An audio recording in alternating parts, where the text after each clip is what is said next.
ఏ లక్ష్యంతో స్వతంత్రాన్ని సంపాదించుకున్నామో ఆ లక్ష్యాలు చేరుకోగలిగామా లేదా అని ఒకసారి సింహావలోకనం చేసుకోవాల్సిన అవసరం చాలా ఉంది. అది చేసుకోకపోయినట్లయితే కేవలం అది ఒక జెండా పండగ, స్కూళ్ళలో అయితే ఒక చాక్లెట్ పంచే పండగ, రాజకీయ నాయకులకి జెండా ఎగరవేసే పండగ మిగిలిపోతుంది. దానివల్ల వచ్చే వనగూడే ఉపయోగం ఏమీ లేదు. మనకున్నాయి వాళ్ళ మదర్స్ డే అని, ఫాదర్స్ డే అని, వ్యాలంటైన్ డే అని, ఏదో రకరకాల ప్రతిదానికి ఒక డే పెట్టుకున్నారు. ఇవన్నీ వాటి ప్రయోజనం కేవలం ఒకరోజుకు పరిమితం. స్వాతంత్ర దినాన్ని ఒకరోజు ప్రయోజనంగా పండగగా భావిస్తే ఈ దేశానికి పురోగతి చాలా కష్టం.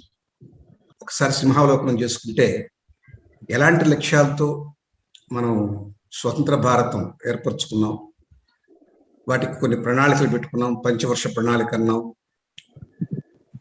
జలవనరులు క్రియేట్ చేసుకోవాలనుకున్నాం, విద్యుత్తు అన్ని గ్రామాలకి విస్తరింపజేయాలనుకున్నాం, ప్రతి ఒక్కరికి విద్య ప్రాథమిక హక్కు అనుకున్నాం, వైద్యం ప్రాథమిక హక్కు అని మన రాజ్యాంగంలో రాసుకున్నాం.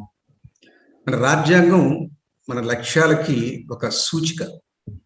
ఏమి చేయాలనుకున్నామో, ఏమి సాధించాలనుకున్నామో, ఎంత నైతికంగా ఒక చట్టబద్ధంగా సమాజంలో ఎవరికి కష్టం కలిగిన రీతిలో అనుకున్న లక్ష్యాలు సాధించాలి అని చెప్పి ఒక నిర్దేశం చేస్తుంది. నిజానికి అప్పటికన్నా 1947 నుంచి ఇవాళ వరకు బేరీజ్ వేస్తే చాలా ప్రోగ్రెస్ ఉంది, దాని మీద ఎవరికి క్వశ్చన్ లేదు. కానీ ఆ ప్రోగ్రెస్ అందరికీ డిస్ట్రిబ్యూట్ కాలేదు, అందరికీ సమానంగా లభించలేదు. ఎవరో కొంతమందికే ఆ ఫలాలు అందినాయి. ఇవాళకి ఈ దేశంలో 137 కోట్ల జనాభాలో 23 కోట్ల మంది బిలో పావర్టీ లైన్ ఉన్నారంటే మనం ఒక రకంగా తలదించుకోవాల్సిన పరిస్థితి. కొన్ని సాధించాం, కొన్ని సాధించలేకపోయాం. ఏమి సాధించామని మాత్రమే చెప్పుకొని జెండా ఎగరవేసి ఆత్మనిర్భర్ భారత్ వచ్చేసింది అనుకుంటే మనం పొరపాటు చేసిన వాళ్ళం అవుతాం. ఎప్పుడైనా ఏ సందేశం అయినా, జాతికి చెప్పదలుచుకున్నటువంటి గొప్ప నీతి వాక్యమైనా వచనంగా రాస్తే కుదరదు, అది కంఠవశం కాదు.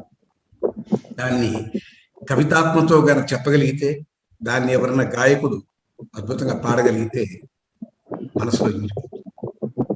కవితలన్నీ ఒక సాంఘిక ప్రయోజనం కోసమే పుడతాయి. సో కవితలో చెప్పితే అది మనసులో బాగా ఇంకుతుంది, గేయంలో చెప్తే ఇంకా బాగా 10 మంది నోళ్ళలో నానుతుంది. కాబట్టి ఏమి సాధించావు చెప్పుకోవాలి, మనకు ఉత్సాహం కలగడానికి. ఏమి సాధించలేదో కూడా చెప్పుకోవాలి, నైరాశ్యం పొందక్కర్లేదు. అంటే మనకి ఇంకా ఛేదించాల్సిన లక్ష్యాలు ఉన్నాయి, చేరుకోవాల్సిన గమ్యాలు ఉన్నాయి. అవి ఒకసారి గుర్తు తెచ్చుకుంటే అదే స్మరించాలి. ఎందుకు ప్రతిసారి ఆ స్వాతంత్రం వచ్చింది, మహానుభావులు సంపాదించారు, వాళ్ళకి జోహార్లు అనుకుంటే మంచిదే, అది అక్కడితో ఆగిపోవు. ఇంకా ఏమి మనం సాధించాల్సి ఉన్నాయి, మనకి ఇంకా పెండింగ్ వర్క్స్ ఏమున్నాయి. ఈ జాతి పునర్నిర్మాణంలో మనకు పెండింగ్ ఉన్నటువంటి ఫైల్స్ ఎన్ని ఉన్నాయి, అవి కానీ ఒకసారి సమీక్షించుకుంటే కొన్నిటికి సిగ్గేస్తుంది, కొన్నిటికి మళ్ళీ చైతన్యం తెచ్చుకోవాల్సిన అవసరం ఉందని గుర్తు చేస్తుంది. అప్పుడే ఈ జాతి మళ్ళీ పరిపుష్టంగా ఎదుగుతుంది. దేశం అంటే మనుషులై, దేశం అంటే మట్టి కాదోయ్ అని అన్నారు ఒక కవి. ఏదైనా ఏది కానీ మనకు మనసులో ఇంకాలంటే అది పాట రూపంలో ఉంటుంది. ఎంతో మంది స్వాతంత్రం గురించి చెప్పారు. శ్రీశ్రీ గారు రాసిన గీతం వింటే అది అందరికీ గుర్తుంటుంది. దేశం అంటే మట్టి కాదు, దేశం అంటే మనుషులు అని చెప్పిన మాట కూడా కవిత్వంలో రాశారు కాబట్టి గుర్తుంది. కాబట్టే అవి చాలా కాలం జనపదంలో నిలబడిపోతాయి. మరి మనుషులు అన్న తర్వాత మనుషులకు కావాల్సిన కనీసమైనటువంటి ఏమిటి? విద్య, వైద్యం, ఆరోగ్యం, సగటు జీవికి ఆనందం. దీనికోసంగా ఇంటర్నేషనల్గా ఒక ఇండెక్స్ ప్రమాణం, ఒక యార్డ్ స్టిక్ పెట్టారు, హ్యూమన్ డెవలప్మెంట్ ఇండెక్స్ అని. అంటే దాంట్లో అనేక అంశాలు తీసుకుంటారు. వాళ్ళు చదువు ఎలా ఉంది, చదువుకి అవకాశం ఉందా అందరికీ, వైద్యానికి అందరికీ అవకాశం ఉందా, కావలసినటువంటి మౌలిక సదుపాయాలు ఉన్నాయా, ఆసుపత్రులు ఉన్నాయా, రోడ్లు ఉన్నాయా, స్కూళ్ళు ఉన్నాయా, పంటలు బాగా పండుతున్నాయా, పండించుకునే అవకాశం ఉందా, సాగునీరు ఏర్పాటైందా, శుభ్రమైనటువంటి తాగునీరు ఉందా, ఇలాంటి అనేక అంశాలు. మనుషులు ఎంత హాయిగా ఉన్నారు, ఈ సాంఘిక జీవనం సాఫీగా జాగిపోతుందా, ఇవన్నీ గణనలోకి తీసుకొని హ్యూమన్ డెవలప్మెంట్ ఇండెక్స్ అని రూపొందించారు. 189 దేశాల్లో మన స్థానం ఎక్కడ ఉండాలండి? 75 వయసు వచ్చేసింది మనకు. ఈ పాటికి మనం మొట్టమొదటి 3-4 కంట్రీల్లోనే ఉండాలి. మనం పదే పదే చెప్పుకుంటాం, మన ఆర్థిక వ్యవస్థ ప్రపంచంలో 3వది, అమెరికా తర్వాత, చైనా తర్వాత మనమే గర్వంగా చెప్పుకుంటాం. మరి హ్యూమన్ డెవలప్మెంట్ ఇండెక్స్ ఆ రేంజ్లో ఉండాలి కదా, 3-4 ఉండాలి. మీకు చెప్తే ఆశ్చర్యపోతారు, 189 దేశాల్లో అట్టడుగు నుంచి 131. మన మీద 130 దేశాలు మనకన్నా బెటర్గా ఉన్నాయి. మన ఇరుగు పొరుగు దేశాలు, చిన్న చిన్న దేశాలు, బంగ్లాదేశ్ బాగుంది, శ్రీలంక బాగుంది, మయన్మార్ బాగుంది, ఇంకా చెప్పాల్సి వస్తే పాకిస్తాన్ బాగుంది. ఏమిటి మన పరిస్థితి? ఇది చాలా దారుణమైనటువంటి విషయం. ఇది ఒక్కటే చాలు మనం చెప్పుకునేటటువంటి, భుజాలు తోడుకునేటువంటి విషయం కాదు, మనం సిగ్గుపడాల్సిన విషయం. ప్రపంచ ఆరోగ్య సంస్థ WHO ముందు వైద్యం గురించి, విద్య గురించి, ఈ రెండు గురించి నేను ప్రస్తావిస్తాను. తర్వాత వస్తు ఉత్పత్తి గురించి కూడా చెప్తాను. ఈ 3 దేశానికి అవసరం. వస్తు ఉత్పత్తి అంటే వ్యాపార రంగం. వస్తు ఉత్పత్తులు లేకుండా వాణిజ్యం జరగదు, వాణిజ్యం జరగకుండా ఆర్థిక వనరులు ఏర్పడవు, ఆర్థిక వనరులు లేకుండా ట్యాక్సులు రావు, ట్యాక్సులు లేకుంటే ప్రభుత్వానికి తగినటువంటి అర్థబలం రాదు, అర్థబలం ఉంటే గాని విద్యాలయాలు, వైద్యాలయాలు, ఆరోగ్యం కోసం బడ్జెట్లోనే వస్తాయి. కాబట్టి మూలకంగా ఏంటంటే విద్య, వైద్యం చాలా ముఖ్యం.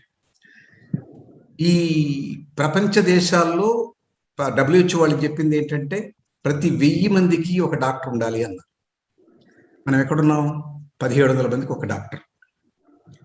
మనకు మెడికల్ కాలేజీ పెట్టాలంటే మరి తగిన మెడికల్ కాలేజీ లేవు. మనకు స్వాతంత్రం వచ్చే నాటికి కేవలం 25 మెడికల్ కాలేజెస్ ఉన్నాయి. కేవలం ఒక్కొక్క మెడికల్ కాలేజీలో 100 మంది కన్నా స్టూడెంట్స్ వచ్చేవాళ్ళు. ఇవాళ 500 మెడికల్ కాలేజెస్ ఉన్నాయి. అవి కూడా చాలా ప్రోగ్రెస్ ఉంది అని చూపించడానికి 25 నుంచి 500 చేశాం కదా, కరెక్టే. 25 నుంచి 500 కావడం ప్రోగ్రెస్. మరి 500 సరిపోతాయా లేదని సమీక్షించుకోవాలి కదా. చాలా WHO వాళ్ళ అంచనా ప్రకారం ఇవాళ ఇండియాలో 10,000 మందికి ఒక బెడ్ ఉంది. చాలా అన్యాయం. కనీసం 35 లక్షల బెడ్స్ మనం హాస్పిటల్ బెడ్స్ తయారు చేయాలి.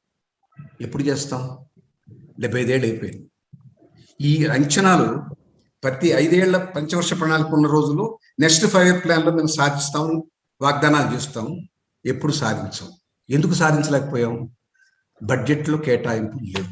మరి బడ్జెట్ అంతా ఏమవుతుంది? అప్రాధాన్యటువంటి వాటికి వెళ్ళిపోతుంది. అదంత ఇంపార్టెంట్ కాదు, దానికి ఎక్కువ వెళ్ళిపోతుంది. ప్రాధాన్యమైనటువంటి విద్యకి, వైద్యానికి ఎప్పుడు కొరతే. విద్యకి మన వార్షిక బడ్జెట్ గతంలో చేసిన బడ్జెట్ 69,000 కోట్లు, వైద్యానికి 99,000 కోట్లు, డిఫెన్స్కి 1,47,000 కోట్లు. ఒక పొరుగు దేశం, చిన్న దేశం పాకిస్తాన్ గురించి మనం కంగారు పడి దానికి బడ్జెట్ 1,47,000 కోట్లు బడ్జెట్ కేటాయించి, అంటే అవసరం. అది బార్డర్ లైన్స్ కాపాడుకోవాలి. LOCని దాటి వస్తారేమో భయం, లైన్ ఆఫ్ కంట్రోల్, అంటే మన భూభాగంలో చొచ్చుకొస్తారేమో, మనకు ఒక అడుగు పోతుందేమో అని భయంతో పెట్టుకున్నారు. మంచిదే. మరి మనుషులు పోతున్నప్పుడు మన కరోనాలో మనకున్నటువంటి డొల్లతనం బయటపడింది. సాంకేతికంగా, వైజ్ఞానికంగా మన వాళ్ళు చాలా సమర్థులు. ప్రపంచ దేశాలు చెప్పుకోదగినటువంటి స్థాయి ఉన్నటువంటి సైంటిస్ట్ ఉన్నారు, ఇంజనీర్లు ఉన్నారు. మరి వాళ్ళందరినీ మనం వాడుకోగలుగుతున్నామా? లేదు. ఎందుకు వాడుకోవట్లేదు? వాళ్ళకి కరెక్ట్ అయినటువంటి దిశానిర్దేశం చేసే నాయకత్వం లేదు ఈ దేశంలో. మనకున్నటువంటి వైజ్ఞానిక సంపద, సాంకేతిక సంపద ఫారిన్ కంపెనీలకు, ఫారిన్ దేశాలకు తరలిపోయాయి. ఇక్కడ వాళ్ళు వచ్చి ఒక ఇండస్ట్రీ పెడితే ఫారినర్స్, విదేశీస్తులు వాళ్ళకి పనిచేసేటువంటి పరిస్థితి, మనకున్నటువంటి జ్ఞానం అంతా ఆ కంపెనీలు పనిచేసే రకంగా పోయింది. మనకంటూ ఏ పేటెంట్స్ లేవు, మనకంటూ దేని మీద ఒక అథారిటీ లేదు, మనం కూలీలుగా మారాం. దీనికి కారణం మనకున్నటువంటి విదేశీ విధానం. ఫారిన్ డైరెక్ట్ ఇన్వెస్ట్మెంట్లో ఏ దేశమైనా ఎంతైనా తీసుకొచ్చి ఇక్కడ పెట్టుబడి పెట్టవచ్చు. నిజానికి విద్య వైద్యం ప్రభుత్వ పరంగా ఉండాలి. అది రాజ్యాంగంలో రాసుకున్నది. దాన్ని ప్రైవేట్ పరం చేసేసారు, వాళ్ళకి అప్పచెప్పేశారు. కార్పొరేట్ స్కూల్స్ వచ్చినాయి, కార్పొరేట్ హాస్పిటల్స్ వచ్చినాయి. మన కరోనాలో ఒక పేషెంట్ కరోనాతోనే చచ్చిపోతాడు, వాళ్ళ బిల్లు కట్టలేకనే చచ్చిపోతాడు అనే పరిస్థితి. ఇవన్నీ తీవ్రంగా ఆలోచించాల్సిన విషయాలు. ఇవి సాధించుకోకుండా మన సొంతం వచ్చేది పండగ చేసుకునే సమయం కాదు. ఇప్పుడు స్మరించాల్సింది ఏంటంటే, మన జనం బాగుండాలి, మన ఆరోగ్య విధానం బాగుండాలి, విద్యా విధానం బాగుండాలి. దానికోసం మనం ఏర్పరచుకున్న లక్ష్యాలు ఉన్నాయి. ఆ లక్ష్యాలు మళ్ళీ తిరగదోడి చూసుకొని వాటిని స్మరించాల్సిన వాటిని. తర్వాత ఈ ఉచితాలు ఇచ్చి బిచ్చగాళం చేస్తున్నాం. దానివల్ల వస్తు ఉత్పత్తి తగ్గిపోయింది. ఇవాళ వ్యవసాయం చేయడానికి ఎవరు రావట్లేదు. ఒక ఇంట్లో నలుగురు ఉంటే వాళ్ళకి అనేక రకాల ఉచితాలు, అనేక రూపాల్లో వృద్ధుల పెన్షను, డ్వాక్రా మహిళలకు డబ్బు, నిరుద్యోగ భృతి, ఇంకేదో ఒక పేరు పెట్టి 25,000 దాకా వస్తుంది ఒక ఇంటికి ఉచితంగా, ఏ పని చేయకుండా. చాలు వాళ్ళకి ఆ కుటుంబం గడిచిపోవడానికి. వాళ్ళు ఏ పని చేయరు. వస్తు ఉత్పత్తి సామర్థ్యం తగ్గిపోయింది ఈ దేశంలో అంటే కారణం ఈ ఉచితాల వల్లనే. ఈ ఉచితాలంతా సంక్షేమ పథకం కింద వస్తున్నాయి. సంక్షేమం ముందుకెళ్తోంది, కొంతకాలం తర్వాత డబ్బులు అయిపోయాక సంక్షేమం అయిపోతుంది, అభివృద్ధి మాత్రం కుంటుపడిపోయింది. దేశంలో వస్తు ఉత్పత్తి చేసే సామర్థ్యం, ఆ కెపాసిటీ పడిపోయింది. 1990లో చైనా ప్రపంచ వస్తు ఉత్పత్తిలో 3% ఉండేది, 3%. ఇవాళ చైనా 1990 నుంచి 2020కి ఎదిగిన ప్రోగ్రెస్ చూస్తే ఆశ్చర్యపోతాం. 60% వస్తు ఉత్పత్తి చైనాలో జరుగుతుంది, 3% నుంచి 60కి పెరిగింది. మనం 17% ఉండేవాళ్ళం, 17 నుంచి పెరగవలసింది పోయి 14కి పడిపోయింది. వ్యవసాయం ఇవాళ ఏమైందంటే ఉత్పత్తి పెరిగింది కాదన్న, వాళ్ళ ధనాగారం లాగా మన ధాన్యాగారాలు కూడా పెరిగినాయి. కానీ మీరు గమనించాల్సింది, రైతు గిట్టుబాటు కావట్లేదు. ఎందువల్ల? వస్తు ఉత్పత్తి పెరిగింది కానీ ఉత్పాదకత పెరగలేదు. ఉత్పాదకత అంటే ఏంటంటే ఒక ఎకరాకి ఎంత దిగుబడి, రాబడి ఎంత ఉందో అది తగినంతగా లేదు. కాబట్టి రైతు నష్టపోతున్నాడు, ఆత్మహత్యలు చేసుకుంటున్నాడు. ఇన్ని టెక్నాలజీ సాధించాం, 104 ఉపగ్రహాలు అంతరిక్షంలో పంపించగలిగాం, గొప్ప ఫీట్ అది. అనేక రంగం, ఐటీ రంగంలో కూడా చాలా ప్రోగ్రెస్ సాధించాం, కానీ మనకు సాధించుకోలేదు. విదేశీ కంపెనీకి, మైక్రోసాఫ్ట్కి, లేకపోతే యాపిల్కి, గూగుల్కి తయారు చేసి వాళ్ళని పెంచి పెద్ద చేశాం. మనకున్నటువంటి ఐటీ కంపెనీలు మనకంటూ ఏ వస్తువు తయారు చేయలేదు, మనకంటూ ఏ ప్రోడక్ట్ తయారు చేయలేదు, మనకంటూ ఏ సర్వీస్ చేయలేదు. దాని మీద మనకు అధికారం లేదు. కేవలం మనం కూలీ డబ్బులు తీసుకొని డెవలప్ చేసి ఇచ్చేసాం. అది ప్రోగ్రెస్ కాదు. మనం కూలి వాళ్ళుగా, జీతగాళ్ళుగా మారిపోవడం దురదృష్టం ఈ దేశానికి. మనకంటూ పేటెంట్స్ ఐటీలు ఎన్నున్నాయి, లేవు. ఒక ఎగ్జాంపుల్ చెప్తాను. 2018లో పేటెంట్ల గురించి ఒక అవగాహన తీసుకుంటే సుమారుగా 33 లక్షల పేటెంట్లు ఫైల్ అయినాయి. అందులో 60% చైనా, మనది 1% కూడా లేదు. మనం ఫైల్ చేసినటువంటి 2437 పేటెంట్స్ ఫైల్ చేస్తే 1600 పేటెంట్లు అప్రూవ్ అయ్యాయి. ఈ 2400 ఫైల్ చేసిన వాటిలో గవర్నమెంట్ తరఫు నుంచి ఫైల్ చేసిన 124 మాత్రమే. ఇది దారుణమైనటువంటి ప్రోగ్రెస్. మనం ఎన్ని రంగాల్లో అభివృద్ధి చేసాం అనుకున్నా ఆవిష్కరణల విషయంలో వెనకబడిపోయాం. ఎందుకని? R&Dకి తగిన ఫండ్స్ లేవు. సైన్స్ అండ్ టెక్నాలజీ ప్రైవేట్ పరంగా డెవలప్ చేస్తున్నారు, కానీ ప్రభుత్వ స్వాతంత్రం వచ్చిన తొలి దశకంలో హోమీ బాబా, సేతన ఇలాంటి వాళ్ళ పుణ్యాన ఒక ISRO అని, ఒక బాబా అటామిక్ రీసెర్చ్ సెంటర్ అని, BHEL అని, BHPV అని వచ్చినాయి. తర్వాత కాలం ఏమొచ్చినాయి? 47 నుంచి 60 వరకు ఉన్న ప్రోగ్రెస్ అద్భుతం. ఎన్నో డ్యాములు కట్టారు. 60 తర్వాత సంక్షేమాలు, పదవి కోసం ఆరాటాలు, వాళ్ళు శాశ్వతంగా పదవిలో ఉండాలన్నటువంటి తాపత్రయాలతో అభివృద్ధి పుట్టుబడిపోయింది, సంక్షేమాలు ఎక్కువైపోయింది. ఇది చాలా ప్రమాద గంటిక. నా ఉద్దేశంలో మనం ఇట్లాంటి స్వతంత్ర దినోత్సవం నాడు గుర్తు తెచ్చుకోవాలి. మనం మన ప్రణాళికలో వేటి సాధించాలని పెట్టుకున్న లక్ష్యాలు, ఆ లక్ష్యాలు ఒకసారి స్మరించాలి. మీకు తలసరి ఆదాయం 1947లో 274 రూపాయలు ఉండేది. ఇప్పుడు బాగా పెంచాము అని అంటారు.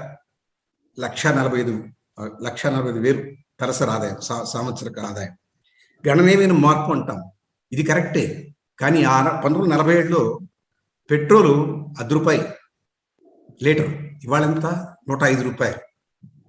మరి చేతులు మిగిలేదే ఉంది. ఇవాళ వైద్యాన్ని చేయించుకోవడానికి పోతే ప్రభుత్వం పెట్టే ఖర్చు 33%. 67% వాళ్ళ జోబులోంచి పెట్టుకోవాల్సి వస్తుంది. ఏ దేశంలో ఇంతటి దౌర్భాగ్యం ఏ దేశంలో లేదు. ఖరీదైన అమెరికాలో కూడా లేదు. వాళ్ళు కేవలం వాళ్ళ పాకెట్ నుంచి 11% పెడతారు. ఈ దేశంలో 67% ఒక వ్యక్తి తన సంపాదనలో తన ఆరోగ్యం కోసం ఖర్చు పెట్టుకోవాల్సినటువంటి దౌర్భాగ్య స్థితిలో ఉన్నాం ఇవాళ. ఈ పద్ధతి మారాలి. మనకు అనేక విప్లవాలు వచ్చినాయి శాస్త్ర సాంకేతిక రంగాల్లో. ఏకకాలంలో 104 ఉపగ్రహాలను పంపించగలిగే స్థితికి వచ్చాము. హరిత విప్లవం వచ్చింది, బోడంత ధాన్యాగారం తయారైంది. క్షీర విప్లవం వచ్చింది, పాలు మాక్సిమం ప్రొడ్యూస్ చేస్తే మన దేశమే. ఇన్ని జరిగినాయి కానీ మన డాక్టర్లు 1000 మందికి ఎంతమంది డాక్టర్లు ఉండాలి? లేరు. ఎన్ని ఆసుపత్రిలో పడకలు ఉండాలని లేవు. ఇవి అన్నిటికన్నా ముఖ్యంగా ప్రతి సంవత్సరం 7 కోట్ల మంది బిలో పావర్టీలని దిగజారిపోతూ ఉన్నారు. దేశంలో సంపద పెరిగింది. పెరిగిన సంపదలో 96% 4% మంది మధ్యనే ఉండిపోయింది. మిగతా 4% సంపదని 96% పంచుకుంటున్నారు. ఈ అసమానత చాలా భయంకరం. ఇది క్షేమం కాదు. ఇది ఇంత అసమానత, ఇంత వైరుధ్యం, ఇంత తేడా ఉంటే ప్రజలు ఒక రకమైనటువంటి నైరాశ్యం వస్తుంది. ఆ నైరాశ్యం కాస్త ఎప్పటికో ఒకసారి ఒక సివిల్ వార్గా కూడా మారుతుంది. అలాంటి పరిస్థితి తెచ్చుకోకూడదు. అందువల్ల ఈ అభద్రతా భావం పోవాలి, అపరిశుభ్రత పారదోరాలి, ఆకలి లేకుండా ఉండాలి, నిరుద్యోగం, నిరక్షరాస్యత, నిర్లిప్తత, నైరాశ్యం, ఈ నిష్పూచితనం, 5 ఏళ్ళు ఎన్నికైన తర్వాత నేనేం వాళ్ళకి జవాబు చెప్పాల్సిన అవసరం లేదు, నిష్పూచితనం, ఇవన్నీ పోవాలి. కావాల్సినట్టు విలువలతో కూడిన విద్య కావాలి. మనకు విద్యకు తగ్గ ఉపాధి ఉండాలి. ప్రజాహితంతో కూడిన వాణిజ్యం ఏర్పడాలి. సామాజిక ఫలాలు సమంగా పంచేటటువంటి సంక్షేమం కావాలి. ప్రతిభకు గుర్తింపు ఉండాలి. రిజర్వేషన్ పేరుతో వాళ్ళు చాలా కాలం వెనకబడుతున్నారని చెప్పి 26 మార్కులు వచ్చిన పాస్ చేసి వాళ్ళని ఒక పెద్ద అధికారిగా కూర్చోబెడితే వాళ్ళు తీసుకునే నిర్ణయాలు ఎలా ఉంటాయో మీకు తెలుసు. ప్రతిభకు గుర్తింపు ఉండాలి. సహనంతో నిండిన మతం ఉండాలి. సంకల్పం ఉన్న యువతరం కావాలి. పీడన దోపిడీ లేని ఆరోగ్య వ్యవస్థ కావాలి. ఒత్తిడి లేని బాల్యం కూడా ఉండాలి. ఇవాళ బాల్యాన్ని తుంచేశారు. అందుకని నెల్లూరులో నాకు తెలిసిన ఒక ఎడ్యుకేషన్ ఇన్స్టిట్యూట్ లో 360 మంది ఆత్మహత్య చేసుకుని చచ్చిపోయారు. ఒత్తిడి. వాళ్ళకి ప్లే గ్రౌండ్ అంటే తెలియదు, తెలుగు అంటే తెలియదు, ఇంగ్లీష్ అంటే తెలియదు. కేవలం గ్రూప్ సబ్జెక్టులు రుద్ది నువ్వు ఇన్ని తెచ్చుకుంటే 99.3% తక్కువ వస్తే నీకు జీవితం లేదని భయపెట్టి వాళ్ళని ఆత్మహత్య చేసుకునే రకంగా నెట్టేశారు. ఇలాంటి ఒత్తిడి లేని బాల్యం కావాలి. వసుదైక కుటుంబకం అన్నటువంటి స్ఫూర్తితో మన ప్రజలు ఉండాలి. 137 కోట్ల మంది ఓటర్లు కాదు మనకు కావాల్సింది, 137 కోట్ల జనాభా మనుషులు, చుట్టుపక్కల వాళ్ళని సమాదరించేటువంటి సమాజంగా మనం ఎదగాలంటే మన పొలిటికల్ సిస్టమ్ మారాలి. సమాజంలో జరుగుతున్నటువంటి అనేక సంఘటనల్ని ప్రతిబింబిస్తూ చైతన్యవంతం చేస్తూ కవితలు ఈ 75 మంది మనకు చెప్తారని ఆశిస్తూ మీ అందరి దగ్గర సెలవు తీసుకుంటాను.